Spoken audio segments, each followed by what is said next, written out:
CM Punk returned to the very company he once said nearly killed him. And now AJ Lee is back. The latest bit of evidence that shows WWE sold. Never say never. Except for what, Zach Heydorn? Is there one thing that you still look at and go, that is never going to happen?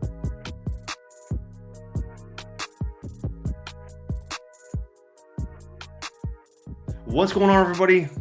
Welcome on in. Discussions on the Takedown on SI. I am Zach Heydorn, one of your hosts. That over there is Rick Ucchino. He's your other host, Rick. Man, it's NFL weekend. Yeah. It's also one crazy weekend in WWE. AJ Lee is back in the WWE, man. What a, I mean, I'm kind of stepping ahead of myself here, but I thought it was a really badass return for her. Do you know how many times I alone have watched her return segment from start to finish on WWE's YouTube channel? Of the 120 million? At least 50. Yeah. And I'm not even being facetious. At least 50. I watched it 3 more times before we hit the record button this morning, and it still makes me smile. Yeah. And like I'm sitting here and I'm watching. This is why we watch wrestling, man, because it elicits these kind of emotions. When these kind of moments happen, you cannot beat it. And when her music hits and the Allstate Arena just loses their minds collectively, she gets that massive pop. It's so great. She's smiling ear to ear, but I'll tell you the moment that gets me every single time, that just has the goosebumps, has me doing the whole rock bit where I'm pointing at my arm. It's when they pan back to the ring and you see Becky and the fear and the panic in her eyes. Becky and Seth helped make this segment. So good, man. So good. Very underrated, their roles in this situation. But what made this segment the most was the look on CM Punk's face. Yeah. The look of just pride and happiness, and I swear to God, that man is fighting back tears. Yeah. Just absolutely unbelievable. The emotions that were coming through that man as she was making her entrance, and she did a phenomenal job too of constantly like going back and forth between, oh, I'm in character, but I'm also going to soak in this moment. Like, man, this is really, really cool. Oh, hey, Becky's in the ring. I'm going to look at her and just give her kind of this crazy little look. And then I'm going to get the smile on my face and I'm going to start skipping down to the ring. I thought they handled everything so well. It was very, very well done.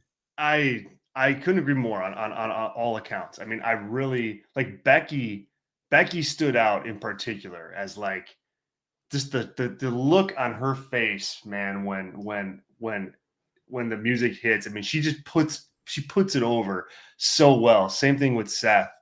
And I too noticed the thing about AJ Lee. Like there were moments where like what I like to watch in those moments in particular is, you know, you want an authentic response from the person that's getting that reaction, right? You want that. But yeah. I also want at the same time, and it's a tough balance, but I also want that person to be in control of the character and that moment that they're having. Because I think that is, you know, that's a skill. And I think the best of the best are able to do that. And she was perfect. Just the way she kind of did her little skip around the ring, the way she addressed Becky and the audience at the same time with just looking. She didn't have to say anything. And you could smiles at her husband and like everything. The little like the smiles at her husband, the way she kind of just when she sits on the bottom rope and then does that little head tilt, like it's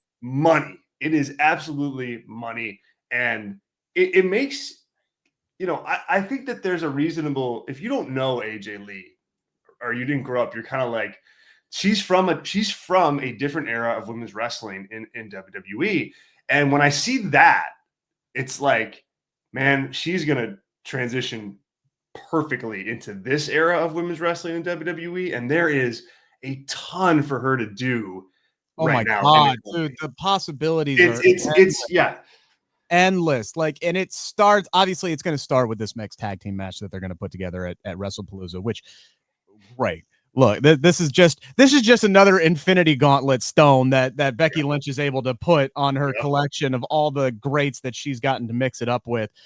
So the fact that she gets the first nod here with AJ Lee's comeback is just another tip in the cap to the great career that she has had. But I mean, you're talking about Bayley, you're talking about Roxanne Perez, obviously revisiting her old history with Nikki Bella now that they're both back and on Monday Night Raw. There's so many different things that they could do with this, and yeah, man, like there's so many things that just exist now that didn't exist then. Women's Royal Rumble matches, women's Money in the Bank matches. She could win world championships. She could win mid-card titles. There's oh my God, could you imagine a rivalry between her and Liv Morgan? That is just too much crazy in one promo exchange. Or just her and Becky in a singles program. Yes, like for real. Like at this point, I say let AJ take the title off of her. And this is where I'm conflicted, right? Because like, and like for me, all time, if we're talking women's wrestling, my 1A and 1B have always been Becky Lynch and AJ Lee. And now they're together and they're feuding with one another. And I am like a kid at a divorced parent's Christmas. Like, I don't know. I don't know where to go. I don't know what is happening. My cat is trying to escape the office. There you go, buddy. But get out of there. But yeah, just going back to everything that happened, you know, that moment that you talk about with AJ where she's soaking everything in. Like I think about Edge at the 2020 Royal Rumble where he comes out of the fog and you just see he's not Edge at that point. He's Adam Copeland. And then he snaps back in and he's ready to go back to, and he's ready to go to work. I think of Sasha and Bianca in the main event of WrestleMania 37. Yep. Right. Like just the tears, the outpouring, that just moment of just being standing in there in the ring at that particular time, at that particular event, what that meant to them and fans of women's wrestling and everything. So that moment with AJ Lee showing back up on Friday on SmackDown and finally getting her flowers is going to stay with me for a very, very long time. I put it right up there with those other two moments. And mostly because you're right. She is a woman who was way ahead of her time. Way, way ahead of her time. She was such an incredibly talented and versatile performer. The WWE had to create different ways to utilize her on screen because they still didn't care enough to book a competent women's division around her.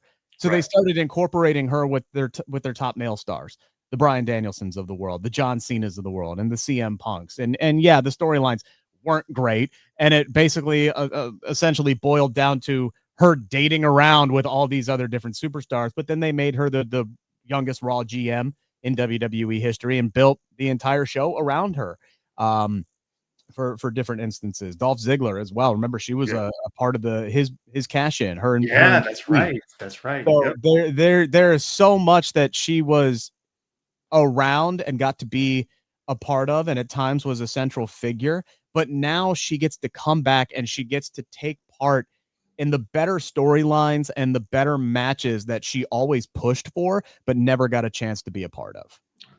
100%. And she's going to, I mean, and what I like about this so far is that, you know, she's being treated as a big deal, like coming back.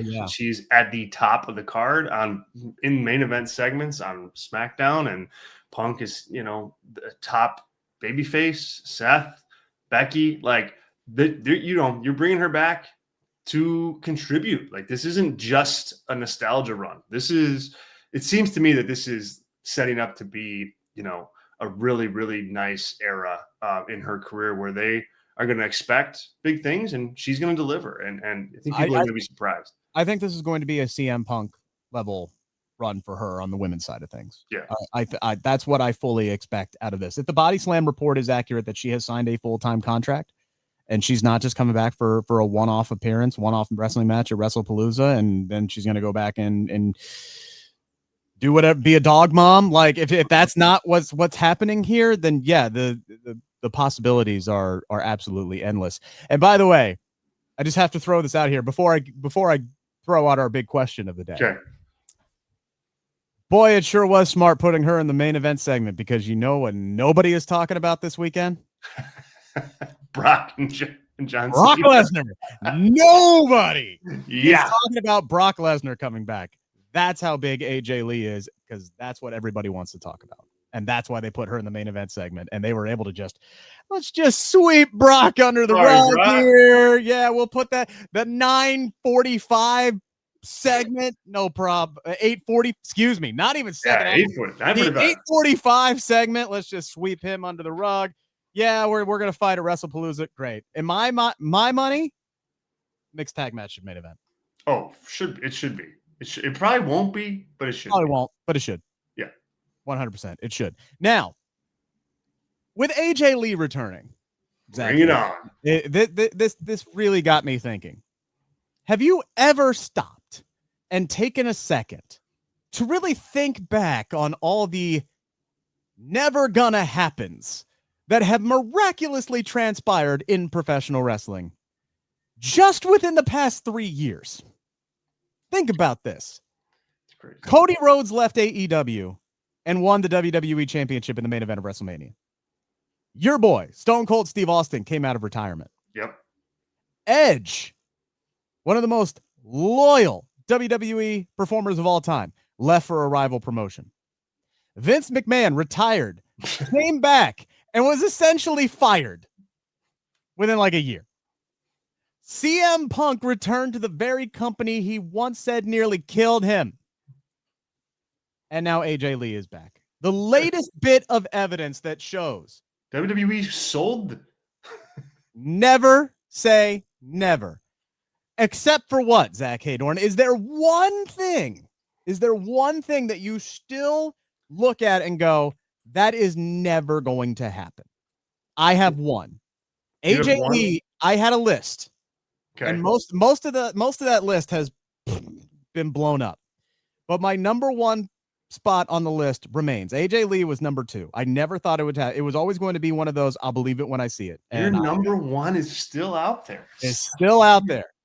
I'll let you go first, and then I'll Yeah. So honestly, my answer when we were talking in pre-production about this, my answer was, I don't think so. No, I just don't. I just generally am just I think really anything can happen in this business, and we've seen it, as you just outlined. Yeah, I mean, to answer your question, I didn't even bust into all the career-ending injuries that are no longer career-ending injuries. Bryan Danielson, Edge, Christian, Saraya, AJ Lee, obviously. Yeah. Total. I mean, it just is some. I think it'd just be, just silly for me to do that, just because we all know that stuff happens in this business. Again, the fact that CM Punk, forget CM Punk, the fact that WWE sold to out of the McMahon family, yeah. I mean, who would have thought? I mean, that's outrageous. So I'm answering your question with a no, but I am waiting with bated breath to hear what your number 1 is. That's still out there. I would be absolutely, positively, 1,000% stunned if Jon Moxley ever steps foot in a WWE ring again. Really? That is the one big thing that I am going to be stunned if it ever happens. That's the one thing that I am holding on to. That I just don't think he would go back. You don't think? I just don't see. And even if AEW folded tomorrow, I just don't see that man. I see him going the indie route. I literally see him and Renee selling their house in Cincinnati and getting a motorcycle and just traveling the freaking country with their daughter. Well, maybe a bus, but just traveling and going to and doing the Matt Cardona route and doing all the indie shows. And just, you don't think he'd want like a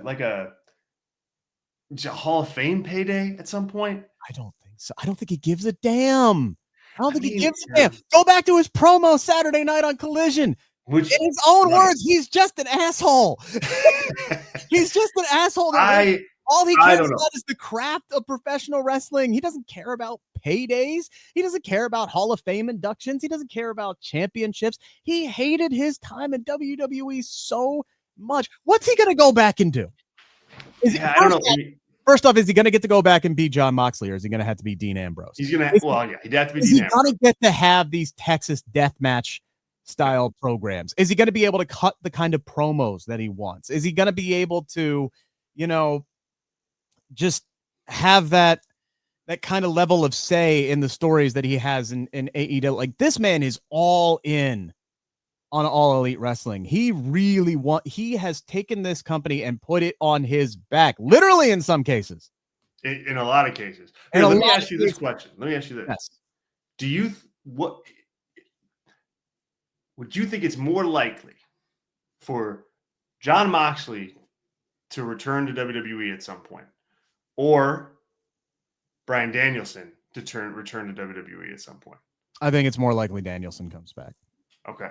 And is that just because of him, or because it's just extenuate, like Brie and yeah, I think that's part of it. But I also think, at this point, I think Bryan would come back for the Hall of Fame induction. And that's it. Yeah, that's true. That's it. Like, I genuinely think he's got maybe, and this is just me speculating, if he's gonna wrestle again, he's only got a handful left. Like, he's I'm just reading between the lines of what he said is he's got nothing left on his bucket list. He's got nothing left to fight for. He's done everything. He's a family man now. His days of being a full-time roadie are over. He shouldn't. He's going to be on commentary for Collision, which is great. That's a great gig for him. I think in a few years he'll go back. He'll get the Heroes Welcome. He'll headline his own class in the Hall of Fame, as he should. For WWE whenever he's done with AEW doing whatever he's going to do. Okay. I think a lot's going to depend the future of AEW is going to come down to their next TV deal and whether or not they can get one, because clearly WWE is going out of their way to just eliminate any and all options outside of Warner Brothers Discovery for them by getting into these different partnerships. So it's going to be tough. We'll see what happens. I think they'll ultimately get another TV contract, but if they don't, that's going to be obviously a major problem for AEW. So we'll see what happens with them in a few years. But I'll tell you what, the industry's better with them around. So I really hope they stick around. I really hope so. Look at all the stuff that doesn't happen. You just rolled through a ton. Everything. Cody coming back, Jade Cargill being here, CM Punk coming back, AJ Lee coming back. None of that happens without AEW. No. Which is why I don't get the people who are like, I can't wait for that company to die. Really? Do you remember what the 20-year stretch was like when there wasn't competition that was pushing WWE to be better?